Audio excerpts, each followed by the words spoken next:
Рамазан айы не үшін түсірілді? Ассалаумағалейкум құрметті көрермен. Бүгін біз өте маңызды сұраққа жауап іздейміз. Рамазан айы не үшін түсірілді?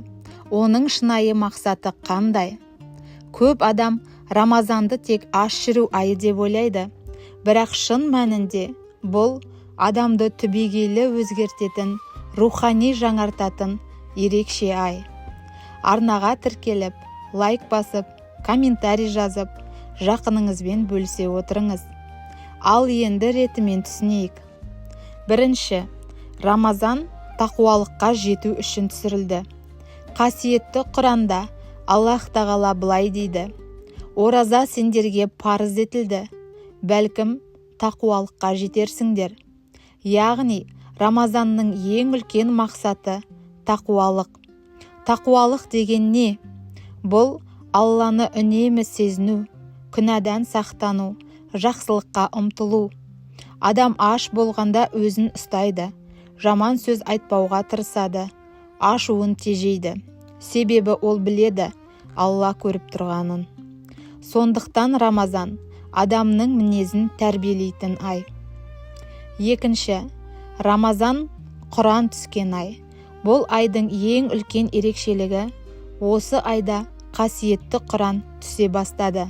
Сондықтан Рамазан Құран айы деп аталады.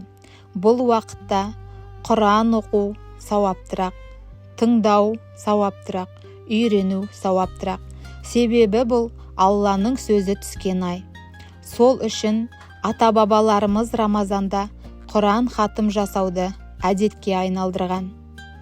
Үшінші, Рамазан күнәлар кешірілетін ай.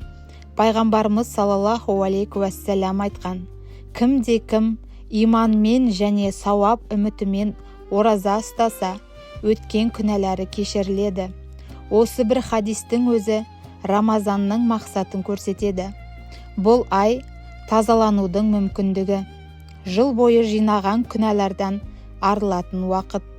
Көп адам дәл осы айда намазға келеді. Дәл осы айда жаман әдеттерін тастайды. Себебі Рамазан жүректі жұмсартатын ай. Төртінші, Рамазан сабыр ету үшін түсірілді. Ораза тек аш жүру емес, бұл үлкен сабыр мектебі. Сабыр, аштыққа сабыр, ашуға сабыр, қиындыққа сабыр. Ораза ұстаған адам бірден түсінеді: мен бәріне шыдай аламын. Сондықтан Рамазан адамды рухани мықты етеді.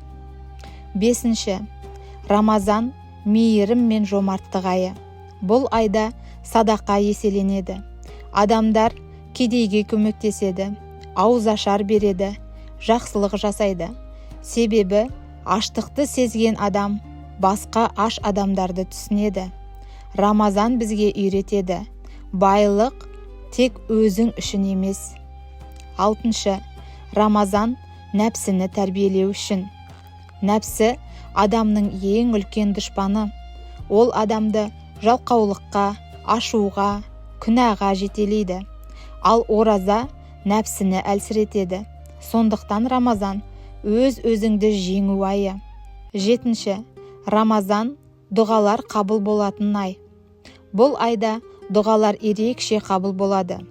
Әсіресе ауыз ашар алдында, сәресінде, қадір түнінде.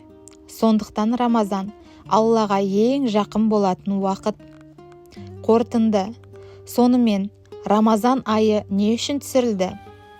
Тақуалыққа жету үшін, Құранмен байланыс орнату үшін, күнәлардан тазалану үшін, сабыр үйрену үшін, мейірімді болу үшін, нәпсіні тәрбиелеу үшін, дұғаларды қабыл ету үшін. Рамазан жай ғана аштық айы емес, бұл жанның жаңару айы.